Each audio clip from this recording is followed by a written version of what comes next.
Quand deux armées se confrontent, c'est pas une guerre? Vous savez, aujourd'hui, ceux qui font la guerre, là, du côté ukrainien, ils n'ont rien à voir avec le peuple ukrainien. Ils ne défendent... Bonjour à tout guerre en Ukraine, le porte-parole de l'ambassade russe en France muscle son discours. Les manifestations en Russie contre la mobilisation militaire voulue par Poutine. Une simple fête, rocambolesque pour Alexander Makogonov.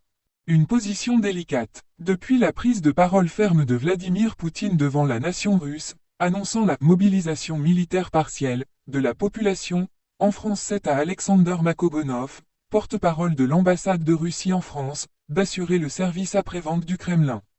Confronté aux médias français ces dernières heures, le diplomate a eu fort à faire entre la contre-offensive ukrainienne, la mobilisation militaire partielle, les manifestations russes contre cette décision ou encore les crimes de guerre commis par l'armée russe à Izium.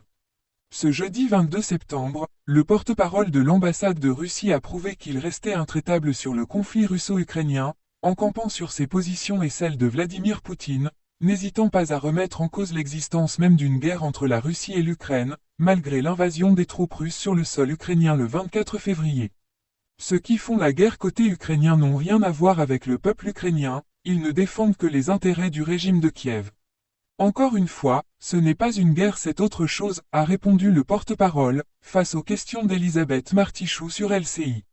Questionné ensuite par la journaliste sur une éventuelle volonté de démissionner dans le contexte tendu de ce conflit, Alexander Makogonov s'est une fois de plus montré inflexible, suivant à la lettre les éléments de langage du Kremlin depuis bientôt 7 mois de guerre.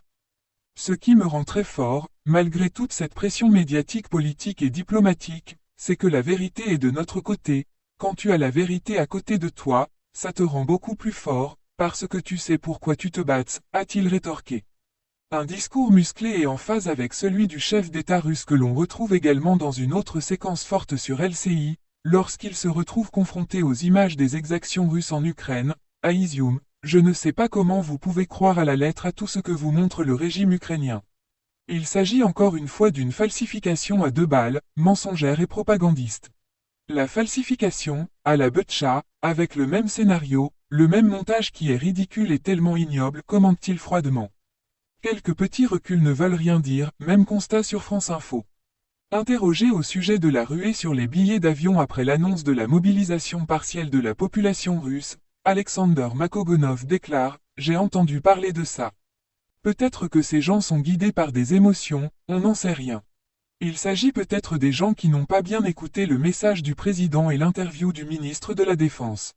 Il s'agit très souvent de jeunes qui ne sont pas du tout soumis à ces mesures de mobilisation, comme des étudiants etc., explique-t-il, non sans une certaine difficulté.